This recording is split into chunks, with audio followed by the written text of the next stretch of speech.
2025 December 28 മുതൽക്ക് 2026 ജനുവരി 3 വരെ ഉള്ള 7 ദിവസങ്ങൾ, അതായത് ഒരാഴ്ചത്തെ സാമാന്യ ഫല നിരൂപണം എല്ലാ രാശികളുടെയും മേഷാദി, മേടം, ഇടവം മുതലായിട്ടുള്ള 12 രാശികളുടെയും ഫലങ്ങൾ സാമാന്യ നിരൂപണം നടത്താൻ ശ്രമിക്കുകയാണ് ഇവിടെ. ഇത് ഗ്രിഗോറിയൻ കലണ്ടർ അനുസരിച്ച് ഇത് വർഷാന്ത്യമാണ്.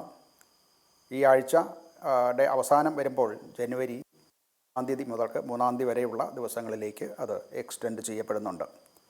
ഈ ആഴ്ചയിലെ ഗ്രഹസ്ഥിതി പറഞ്ഞു കഴിഞ്ഞാൽ ധനുവിൽ 4 ഗ്രഹങ്ങൾ ചതുർഗ്രഹ യോഗം ഉണ്ടാകുന്നുണ്ട്. സൂര്യൻ, ബുധൻ, ശുക്രൻ, ചൊവ്വ ഈ 4 ഗ്രഹങ്ങളും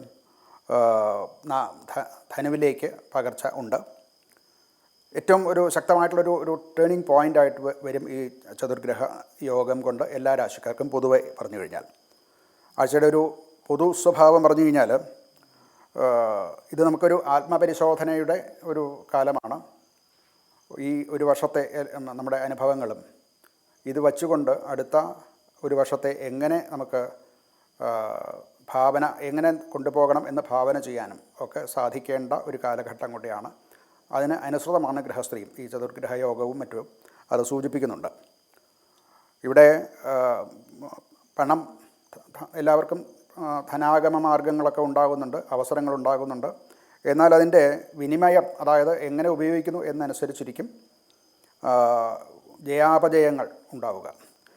നമുക്ക് ആദി രാശികളുടെ സാമാന്യ ഫല നിരൂപണം നടത്താം.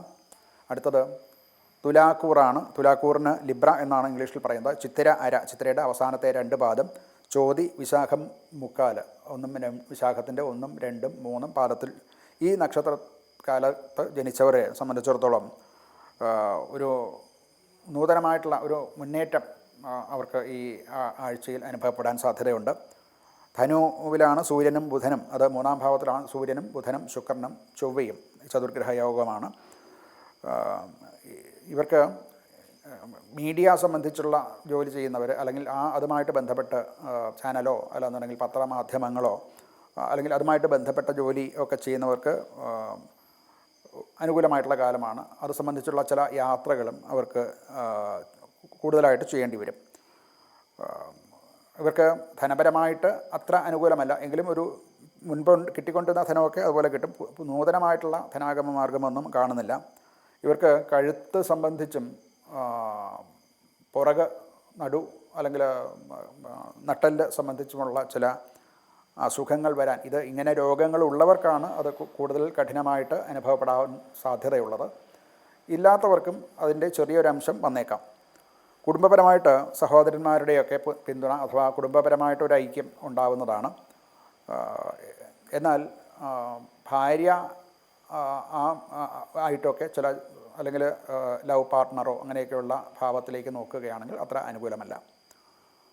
ഇവിടെ ഇവർക്ക് പറയാവുന്ന ഒരു പരിഹാരം എന്ന് പറഞ്ഞാൽ ശാസ്താക്ഷേത്രത്തിലോ ഒക്കെ ദർശനം നടത്തുക, അവിടെ വഴിപാട് നടത്തുക.